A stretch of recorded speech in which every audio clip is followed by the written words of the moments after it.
¿qué tal? El día de hoy voy a hablar del libro del profeta Habacuc. Los temas que toca este libro son el silencio de Dios, la respuesta de Dios a los que piensan que no los escucha, el testimonio de Habacuc en relación a lo que él sintió cuando escuchó la voz de Dios, un ensayo de un estudiante que le pidieron un proyecto para pasar una asignatura en materia de religión y él eligió precisamente este libro de Habacuc en razón de que es una conversación del profeta con Dios.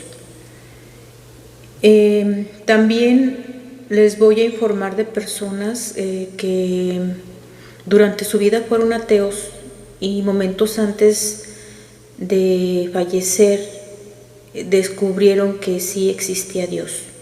De igual forma, les voy a compartir las personas que han interpuesto primero a Dios en sus vidas, así como aquellas que lo desafiaron.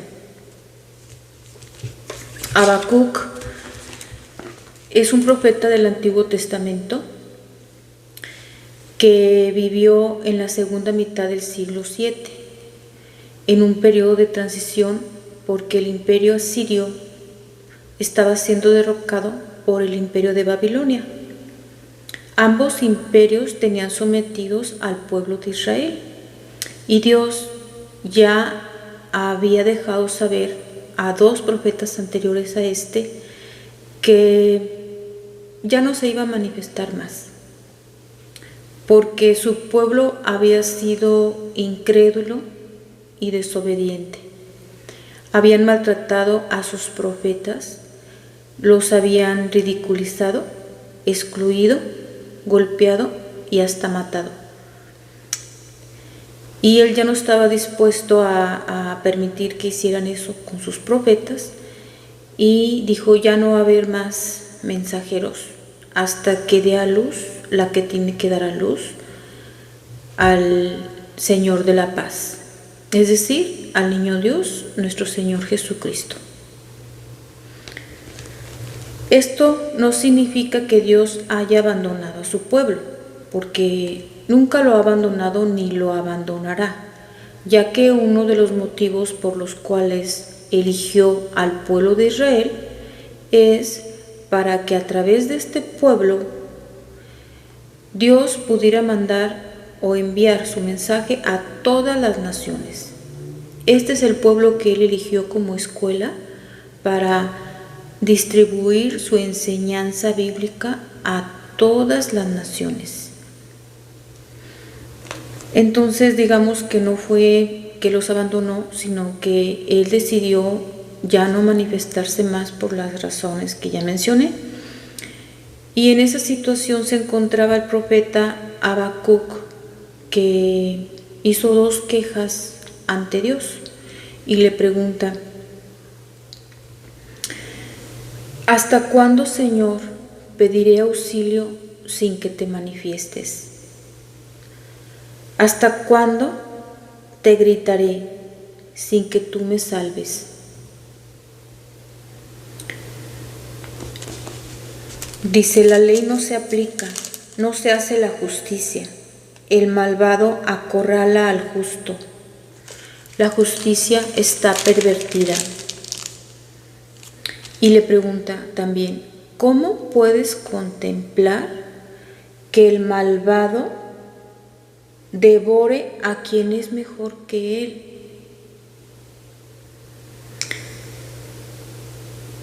Dice: nos tratan como reptiles sin dueño. Dice: ¿seguirán utilizando sus redes sin piedad? Y él mismo a su vez señala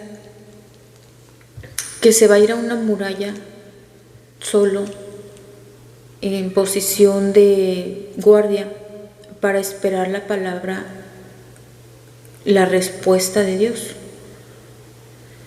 Y Dios le responde y le dice: Habacuc, escribe en una tablilla la visión que te voy a enseñar y lo que te voy a decir para que la puedas ver a la luz del día con claridad y no se te olvide.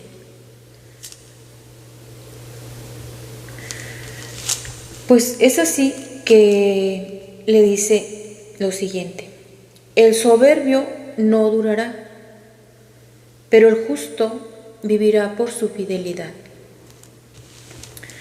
Asimismo, le deja saber que hay 5 conductas que él reprueba y que van a estar sometidas a una maldición. La primera es: ay de quien acumula bienes a costa de otro, porque estos otros te despojarán a ti. Segunda maldición: ay de quien construye una ciudad con sangre.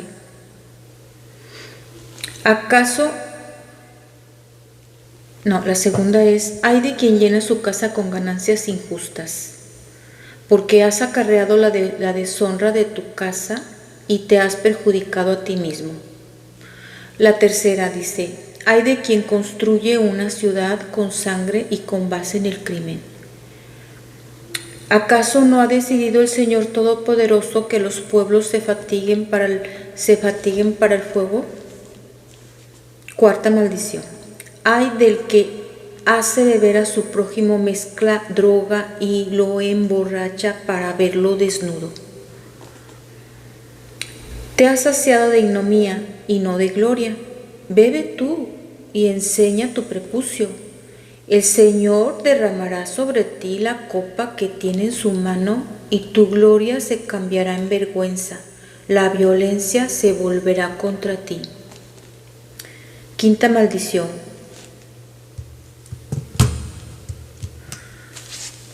hay de quien dice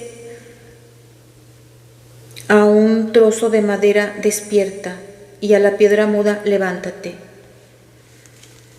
¿Podrán comunicar algún mensaje aunque estén cubiertas de oro y de plata si no hay ni un soplo de vida en ellos? ¿Cómo pueden poner su confianza en los ídolos que no pueden hablar? Pero el Señor está en su santo templo. ¿Qué quiere decir? ¿Cuál es su santo templo? ¿El templo de Jerusalén, de los judíos? ¿O quizás el templo de los musulmanes? ¿O el templo de los cristianos? ¿A cuál templo se refiere? Pues bien, ese templo al que se refiere es el templo del Espíritu Santo, que es nuestro cuerpo. Y esto nos lo deja saber en el Nuevo Testamento, la palabra de Dios, en 1 de Corintios capítulo 6, versículos 15 al 19, que establece: ¿no sabéis que vuestros cuerpos son miembros de Cristo? ¿Tomaré acaso los miembros de Cristo y los haré miembros de una ramera? De ningún modo. ¿O no sabéis que el que se une a una ramera es un cuerpo con ella? Porque él dice: los dos vendrán a ser una sola carne. Pero el que se une al Señor es un espíritu con él. Huid de la fornicación. Todos los demás pecados que un hombre comete están fuera del cuerpo, pero la fornicación, el fornicario peca contra su cuerpo. ¿O no sabes que vuestro cuerpo es templo del Espíritu Santo que está en vosotros, el cual tenéis de Dios, y que no sois vuestros? Asimismo, en contexto con este pasaje bíblico, está el testimonio de San Agustín. San Agustín, en su libro Las Confesiones, hace una reflexión después de haber experimentado en diferentes religiones, buscando la verdadera religión. Su principal motivo de investigación era a demostrar que Dios existía y que existía en alguna de las religiones que él consideraba que eran la correcta, y por eso estuvo en varias religiones buscando la verdad. Finalmente, después de haber experimentado en varias partes y de que su madre oró por él 40 años, que fue mucho tiempo, lo entiendo, pero miren ahora quién es San Agustín. Él escribió, entre otros libros, el libro de las Confesiones, y en este libro señala: tarde te amé, hermosura tan antigua y tan nueva. Tarde te amé, y tú estabas dentro de mí y yo fuera. Y así por fuera te buscaba, y deforme como era, me lanzaba sobre esas cosas que tú creaste. Tú estabas conmigo, pero yo no estaba contigo. Reteníanme lejos de ti aquellas cosas que, si no estuvieran en ti, no existirían. Me llamaste y clamaste, y quebraste mi sortera. Brillaste y resplandeciste y curaste mi ceguera. Exhalaste tu perfume y lo aspiré, y ahora te anhelo, justo de ti, y ahora siento hambre y sed de ti. Me tocaste y deseo con ansia la paz que procede de ti. Agustín de Hipona, las Confesiones. Pues como ven, este filósofo,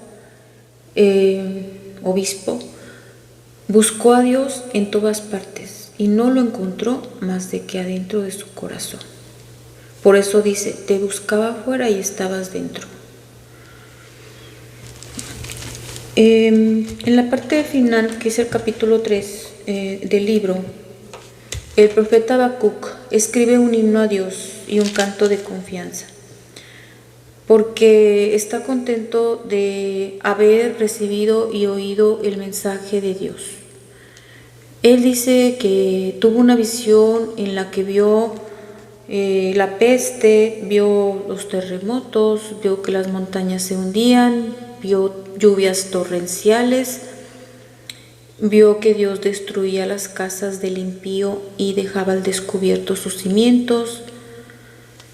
Y nos comparte que al oír la voz de Dios sintió mucha emoción, y lo dice en el término presente. Dice: al oírlo mis entrañas se estremecen, mis labios tiemblan, un escalofrío recorre mis huesos y tiemblan mis pasos.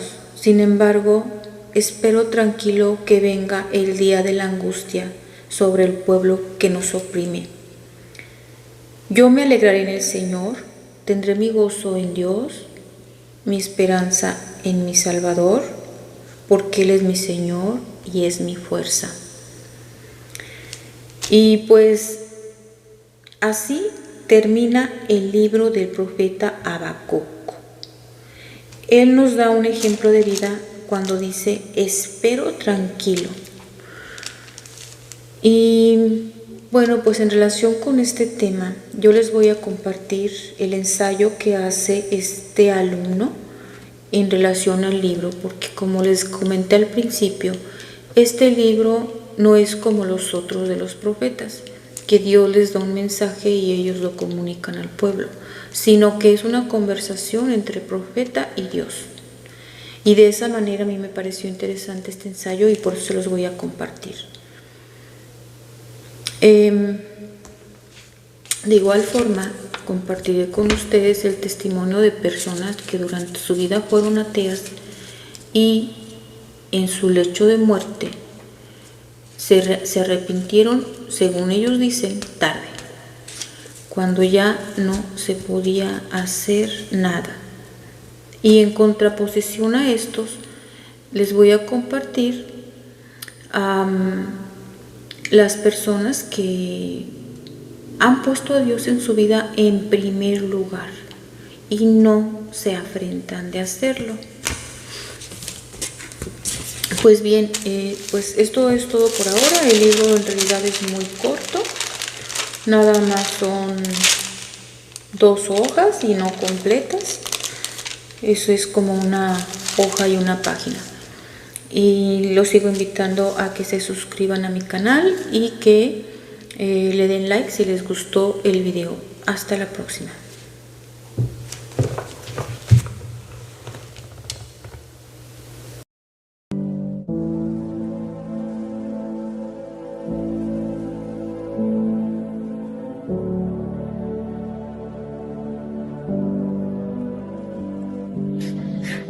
Ya no hay esperanza. Ya no hay ninguna solución. Señor. Señor. ¿Estás ahí? ¿Por qué no me respondes? ¿Por qué permites tanta maldad? ¿Por qué permites que los malos asesinen a los justos? ¿Por qué, Señor? ¿Dónde? ¿Dónde está tu justicia? Hace tiempo fui llamado por Dios para ser su mensajero, pero jamás habría imaginado el horror que viviríamos. Todavía recuerdo los poderosos mensajes que solía predicar Isaías. A él nunca le temblaba la mano a la hora de hacer lo que Dios le pedía. Si alguien sabía lo que significa trabajar para Dios, ese fue él. Parece mentira que haya tenido que morir de un modo tan horrible. Ni él se imaginaba la masacre que seguiría después de eso. ¿Hasta cuándo voy a seguir orando a Dios si Él no hace nada para salvarnos?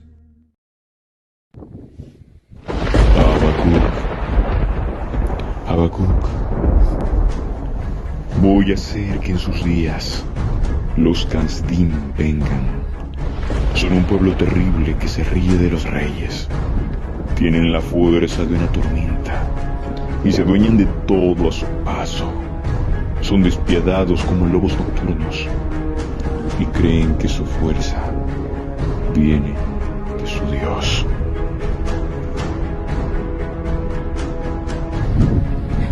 Señor, tú eres nuestro Dios.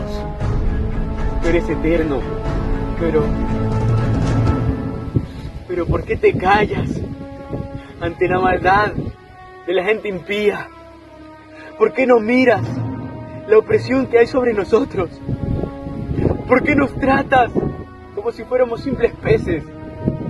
Actúas con nosotros como si ni siquiera tuviéramos un rey. Señor, ¿por qué te callas cuando hay gente inocente siendo asesinada? Señor, respóndeme. Señor.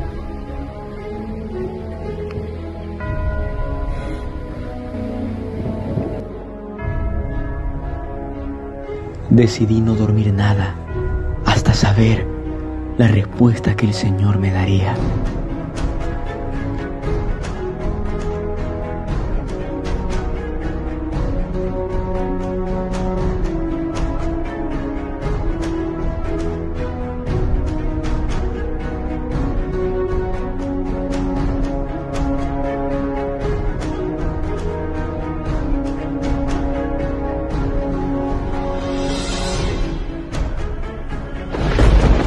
Habacuc, escribe esta visión y espera, aunque parezca tardar, porque el justo vivirá por la fe. Recuerda, Habacuc, tu Dios está en su santo templo. Número 9.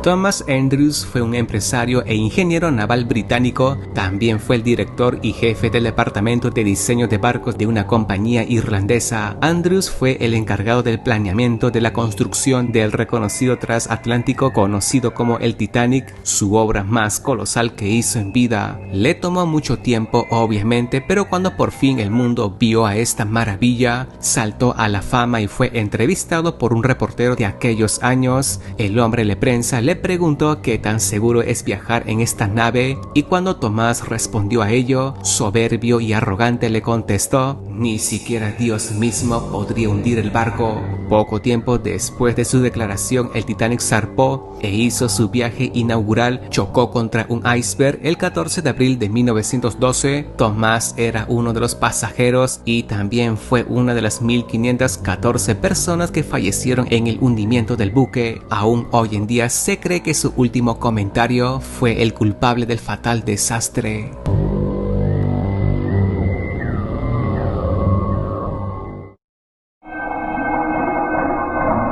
Número 8.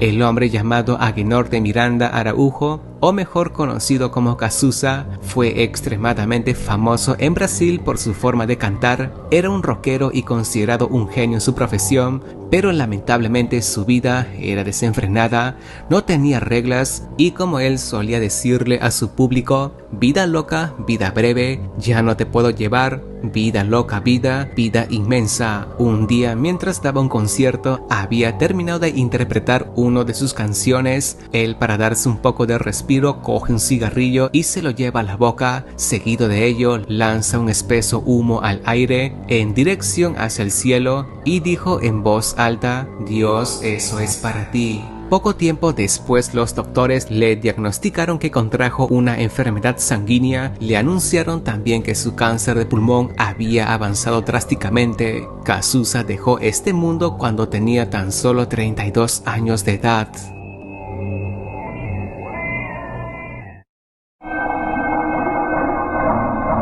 Número 7. Ronald Belford, o conocido como Bon Scott, fue un gran cantante de rock nacido en Escocia. También fue integrante de una banda del mismo género musical. En el año 1979 lanzaría su mayor éxito llamado Highway to Hell, que traducido significa autopista al infierno. Y en efecto, en esa canción Bon describe su viaje hacia una extraña ruta que lo llevaría al mismo infierno. La letra también hace mención a Satanás y los diferentes elementos con los que se toparía en su trayecto. Un párrafo de la letra dice algo así: yo estoy bajando todo el camino, bajando por la carretera al infierno. Un año después de que se publicara esta canción, Bon fue encontrado en su residencia sin vida. Según los forenses, se había ahogado con su propio vómito, producto a su adicción al alcohol.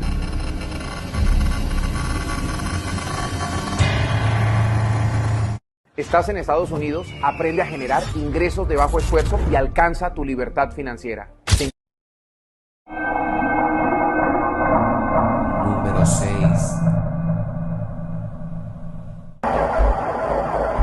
Marilyn Monroe fue una actriz, modelo y cantante nacida en los Estados Unidos entre la década de 1950 y 1960. Tuvo su mayor éxito interpretando papeles importantes en diferentes películas de Hollywood, y en la gran mayoría de personajes que ella interpretaba era a una rubia tonta pero demasiado bonita, y pronto se convirtió en un ícono de la belleza por aquel entonces. Una noche la famosa actriz se encontraba en una presentación cuando apareció un hombre llamado Billy Graham. Era un evangelista que llegó a decirle que el Espíritu de Dios la había mandado para que le enseñara la palabra. Después de que ella escuchó lo que el predicador tenía que decir, ella, demasiada arrogante, le respondió: yo no necesito a su Jesús. Una semana después de este incidente, Marilyn fue encontrada sin vida en su dormitorio. Aunque nunca se llegó a entender cómo ocurrió tal misterioso desenlace, se supone que fue ella misma quien decidió concluir con su existencia.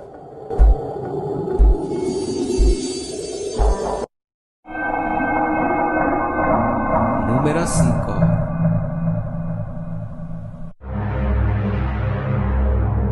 Nos ubicamos nuevamente en Brasil. Allí ocurrió algo relativamente extraño. Todo se dio en el año 1985. Eran las elecciones electorales donde los habitantes brasileños escogerían a su nuevo presidente, y entre los candidatos se encontraba el señor Tancredo Neves. El hombre obviamente soñaba con ocupar este puesto y para suerte de él era el favorito del pueblo. Tenía demasiada ventaja frente a sus contrincantes. Y en plena campaña, a tan solo días de saber quién sería el ganador, Tancredo se paró frente al público y de manera altanera dijo lo siguiente: que su candidatura había conseguido 500,000 votos de su partido, y dijo que ni siquiera Dios le podría arrebatar la presidencia. Y tal como lo dijo aquel día, consiguió los 480,000 votos, suficiente para galardonarlo como el nuevo presidente de Brasil, pero lastimosamente meses más tarde cayó enfermo,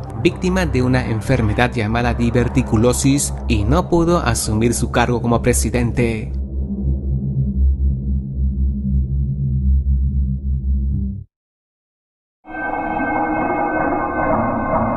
Número 4. Lo próximo ocurrió en Jamaica en el año 2006, cuando una de las televisoras de ese país le dieron una sección a una periodista llamada Christine Hewitt. Era muy famosa en su país y una noche en su programa de televisión a ella se le notó un tanto extraña con su actitud, y sin pensarlo mucho se posicionó frente a la cámara y lanzó una frase que la hizo más famosa a nivel internacional. Ella con furia dijo que la Biblia, la palabra de Dios, fue el peor libro escrito en la vida. Días después, Christine regresaría a casa luego de haberse embriagado en una fiesta. Ella tomó la carretera a mitad de la noche y mientras conducía su auto a más de 90 kilómetros, no se supo qué fue lo que le obligó a realizar una maniobra brusca, y que fruto de ese movimiento su vehículo dio varias vueltas de campana. Ella permaneció inconsciente, atrapada dentro de su auto. Entre los fierros retorcidos se produjo un cortocircuito e hizo estallar su coche. Y está de más decirte que ella descendió al otro mundo, ya que se calcinó a tal punto que no quedó nada con qué reconocerla.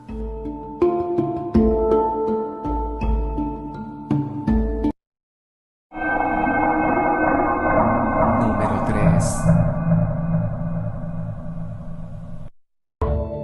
Los políticos en este top lideran la lista, y en esta ocasión la historia es demasiado corta y se tiene poco registro de este individuo, de la cual no es muy conocido, y le ocurrió a un diputado keniano llamado Otieno LaVey, fundador de la Iglesia de Satán en 1966 y autor de la Biblia satánica. Justo antes de morir, Anton dijo: "Oh Dios mío, ¿qué he hecho? Hay algo muy mal, algo anda muy mal". No quiero imaginar qué vio en ese momento, pero está registrado que estas fueron sus últimas palabras. Sir Thomas Scott, canciller de Inglaterra: "Hasta este momento pensaba que no había ni Dios ni el infierno. Ahora sé y siento que existen ambas cosas y estoy condenado a la perdición por el justo juicio del Todopoderoso". Seguimos con Thomas Hobbes, filósofo político, obviamente también ateo. Dijo: "Vuelvo a decir, si tuviera el mundo a mi disposición lo daría para vivir un día. Estoy a punto de dar un salto a la oscuridad". Increíble la firmeza con la que todas estas personas hablaban antes de morir, como que estaban seguros de que lo que les esperaba no era bonito justo en ese momento. Seguimos con Thomas Paine, escritor ateo, quien fue el autor del famoso libro La Edad de la Razón, una obra que se dividió en dos partes y fue publicada entre 1794 y 1795. En esta obra, Thomas Paine argumentó en contra de la autoridad de la Biblia y en contra de todos los dogmas religiosos. Básicamente él era como el ateo estrella de aquella época. Pero justo antes de morir, Thomas Paine dijo: "Quédate conmigo por amor de Dios. No soporto estar solo. Oh Señor, ayúdame. Oh Dios, ¿qué he hecho para sufrir tanto? ¿Qué será de mí en el futuro? Daría mundos si los tuviera, porque La Edad de la Razón", o sea, el libro que escribió, "nunca se hubiera publicado. Oh Señor, ayúdame. Cristo, ayúdame. No te vayas, quédate conmigo. Envíame incluso a un niño para que se quede conmigo, porque estoy al borde del infierno aquí solo. Si alguna vez el diablo tuvo un agente, ese he sido yo. Seguimos con Voltaire, un famoso autor ateo y anticristiano específicamente, pero justo antes de morir expresó: no he tragado nada más que humo, me he emborrachado con el incienso que me ha vuelto loco, estoy abandonado por Dios y por los hombres. Le dijo también a su médico: te daré la mitad de mi valor si me das 6 meses de vida. Pero cuando le dijeron que eso no era posible, Voltaire contestó: entonces moriré e iré al infierno.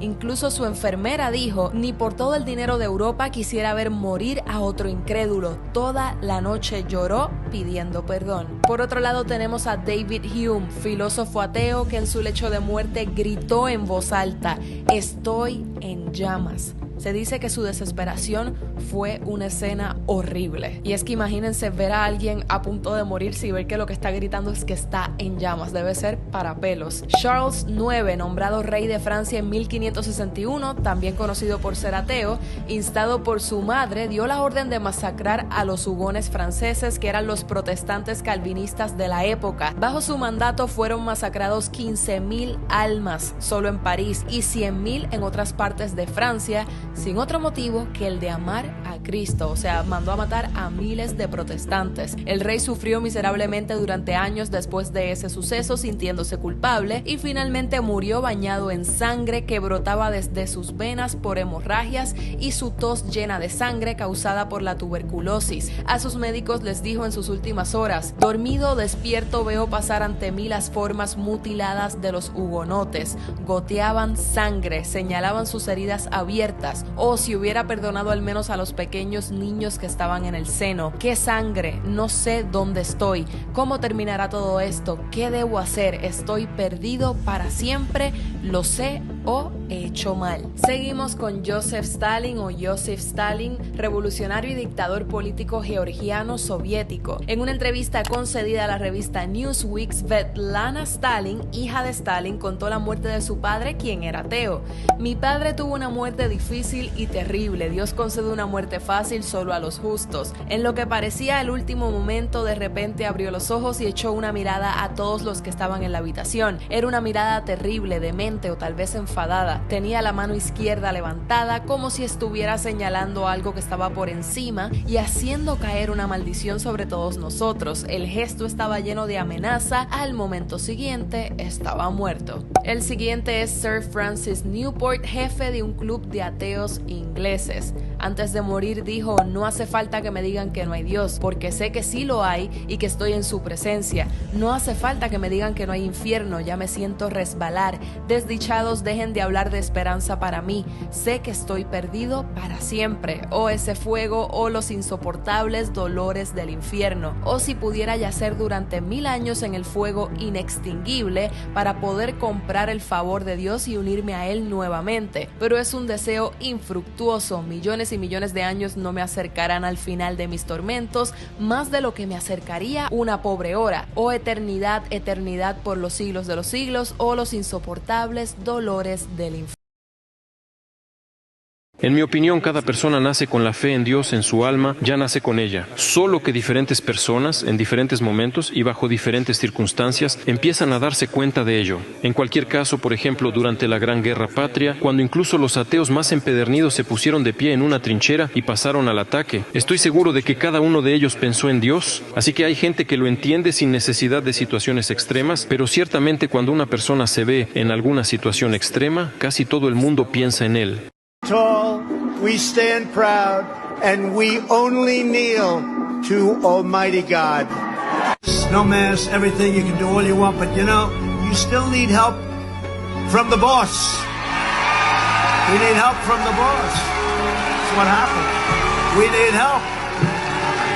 Somebody said to me the other day, you're the most famous person in the world by far. I said, no, I'm not. No, I'm not. They said, yes, you are. I said, no. They said, who's more famous? I said, Jesus Christ.